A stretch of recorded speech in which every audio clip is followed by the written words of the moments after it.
सिंहासन बत्तीसी 27वीं पुतली मल्यवती की कहानी। मल्यवती नाम की 27वीं पुतली ने जो कथा सुनाई वह इस प्रकार है।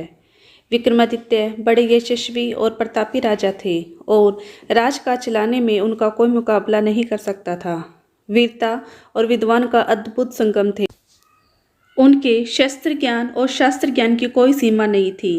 वे राजकाज से बचा समय अक्सर शास्त्रों के अध्ययन में लगाते थे और इसी धैर्य से उन्होंने राजमहल के एक हिस्से में विशाल पुस्तकालय बना रखा था। वे एक दिन एक धार्मिक ग्रंथ पढ़ रहे थे तो उन्हें एक जगह राजा बलि का प्रसंग मिला। उन्होंने राजा बलि वाला सारा प्रसंग पढ़ा तो पता चला कि राजा बलि बड़े दानवीर और वचन के पक्के थे। वे इतने पराक्रमी और महान राजा थे कि इंद्र उनकी शक्ति से डर गए। देवताओं ने भगवान विष्णु से प्रार्थना की कि वे बलि का कुछ उपाय करें, तो विष्णु ने वामन रूप धरा। वामन रूप धरकर उन्होंने सब कुछ दान में प्राप्त कर लिया और उन्हें पाताल लोक जाने को विवश कर दिया। जब उनकी कथा विक्रम ने पढ़ी तो सोचा कि इतने बड़े दानवीर के दर्शन जरूर करने चाहिए। उन्होंने विचार किया कि भगवान विष्णु की आराधना करके उन्हें प्रसन्न किया जाए तथा उन्हें दैत्यराज बलि से मिलने का मार्ग पूछा जाए। ऐसा विचार मन में आते ही उन्होंने राजपाट और मोह माया से अपने आप को अलग कर लिया तथा महामंत्री को राजभार सौंपकर जंगल की ओर प्रस्थान कर गए। जंगल में उन्होंने घोर तपस्या शुरू की और भगवान विष्णु की स्तुति करने लगे। उनकी तपस्या बहुत लंबी थी। शुरू में वे केवल एक समय भोजन करते थे।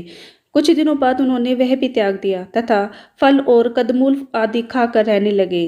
कुछ दिनों बाद सब कुछ त्याग दिया और केवल पानी पीकर तपस्या करने लगे।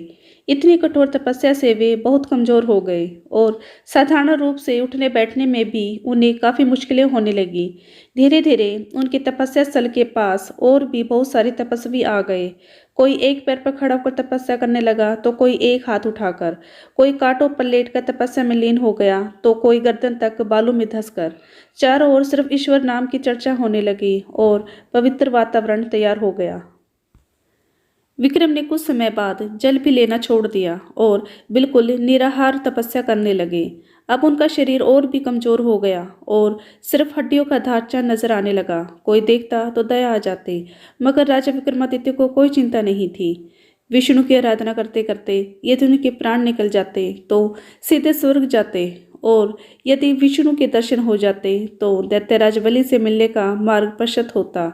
वे पूरी लगन से अपने अभीष्ट की प्राप्ति के लिए तपस्यारत रहे। जीवन और शरीर का उन्हें कोई मोह नहीं रहा। राजा विक्रमादित्य का हुलिया ऐसा हो गया था कि कोई देखकर भी कह नहीं सकता था कि वे महाप्रतापी और सर्वश्रेष्ठ हैं। राजा के समीप ही तपस्या करने वाले एक योगी ने उनसे पूछा कि वे इतनी घोर तपस्या क्यों कर रहे हैं। विक्रम का जवाब था, इहलोक से मुक्ति और परलोक सुधार के लिए। तपस्वी ने उन्हें कहा कि तपस्या राजाओं का काम नहीं है। राजा को तो राजकाल के लिए ईश्वर द्वारा जन्म दिया जाता है और यही उनका कर्म है। अगर वह राजकाज से मुंह मोड़ता है तो अपने कर्म से मुंह मोड़ता है। शास्त्रों में कहा गया है कि मनुष्य को अपने कर्म से मुंह नहीं मोड़ना चाहिए। विक्रम ने बड़े ही गंभीर स्वर में उनसे कहा कि कर्म करते हुए भी धर्म से कभी मुंह नहीं मोड़ना चाहिए। उन्होंने जब उससे पूछा कि क्या शास्त्रों में किसी भी स्थिति में धर्म से विमुक्त होने को कहा गया है तो तपस्वी एकदम चुप हो गया। उसके तर्कपूर्ण उत्तर से उसे आगे कुछ पूछने लायक नहीं छोड़ा। राजा ने अपनी तपस्या जारी रखी। अत्यधिक निर्बलता के कारण एक दिन राजा बेहोश हो गए और काफ़ी देर बाद होश में आए। वह तपस्वी एक बार फिर उनके पास आया और उनसे तपस्या छोड़ देने को बोला। उसने कहा कि चूंकि राजा गृहस्थ है इसलिए तपस्वियों की बातें उन्हें तप नहीं करना चाहिए। गृहस्थे को एक सीमा के भीतर ही रहकर तपस्या करनी चाहिए। जब उसने राजा को बार बार गृहस्थ धर्म की याद दिलाई और गृहस्थ कर्म के लिए प्रेरित किया तो राजा ने कहा कि वे मन की शांति के लिए तपस्या कर रहे हैं। तपस्वी कुछ नहीं बोला और वे फिर तपस्या करने लगे। कमजोरी तो थी ही, एक बार फिर वे अचेत हो गए। जब कई घंटों बाद वे होश में आए तो उन्होंने पाया कि उनका सर भगवान विष्णु की गोद में है। उन्हें भगवान विष्णु को देखकर पता चल गया कि तपस्या से रोकने वाला तपस्वी और कोई नहीं भगवान विष्णु थे। विक्रम ने उठकर उन्हें साष्टांग प्रणाम किया तो भगवान ने पूछा वे क्यों इतना कठोर तप कर रहे हैं। विक्रम ने कहा कि उन्हें राजा बलि से भेंट का रास्ता पता करना है। भगवान विष्णु ने उन्हें एक शंख देकर कहा कि समुद्र के बीचों बीच पाताल लोक जाने का रास्ता है। इस शंख को समुद्र तट पर फूंकने के बाद उन्हें समुद्र देव के दर्शन होंगे और वही उन्हें राजा बलि तक पहुंचने का मार्ग बताएंगे। शंख देकर विष्णु अंतर्धान हो गए। विष्णु के दर्शन के बाद विक्रम ने फिर से तपस्या के पहले वाला स्वास्थ्य प्राप्त कर लिया और वैसे ही असीम शक्ति प्राप्त कर ली। शंख लेकर वे समुद्र के पास आए और पूरी शक्ति से शंख को फूंकने लगे। समुद्र देव उपस्थित हुए और समुद्र का पानी 2 भागों में विभक्त हो गया। समुद्र के बीचों बीच अब भूमि मार्ग दिखाई देने लगा। उस मार्ग पर राजा आगे बढ़ते रहे। काफ़ी देर चलने के बाद वे पाताल लोक पहुंच गए। जब वे राजा बलि के महल के द्वार पर पहुंचे तो द्वारपालों ने उनसे आने का प्रयोजन पूछा। विक्रम ने उन्हें बताया कि राजा बलि के दर्शन के लिए मृत्युलोक आए हैं। एक सैनिक उनका संदेश लेकर गया और काफ़ी देर बाद उनसे आकर बोला कि राजा बलि अभी उनसे नहीं मिल सकते। उन्होंने बार बार राजा से मिलने का अनुरोध किया पर राजा बलि तैयार नहीं हुए। राजा ने खीन और हताश होकर अपनी तलवार से अपना सिर काट लिया। जब पैरियों ने यह खबर राजा बलि को दी तो उन्होंने अमृत डालकर विक्रम को जीवित करवा दिया। जीवित होते ही विक्रम ने फिर से राजा बलि के दर्शन की इच्छा जताई। इस बार पैरी संदेश लेकर लौटा कि राजा बलि उनसे महाशिवरात्रि के दिन मिलेंगे। विक्रम को लगा कि बलि उन्हें सिर्फ टालने के लिए यह संदेश भिजवाया है। उनके दिल पर चोट लगी और उन्होंने फिर से तलवार से अपनी गर्दन काट ली। पैरियों में खलबली मच गई और उन्होंने राजा बलि तक विक्रम के बलिदान की खबर पहुंचाई।